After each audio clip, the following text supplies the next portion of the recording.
grabbing it close to the roots.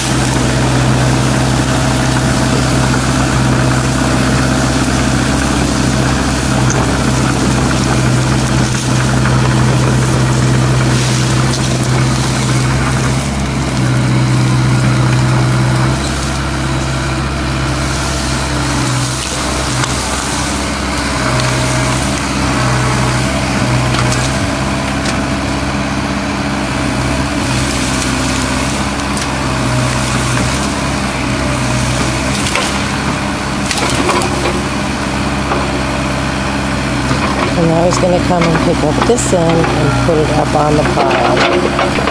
If anybody knows anybody that wants to bring a truck down here and get all this stuff out of here, we're just going to burn it.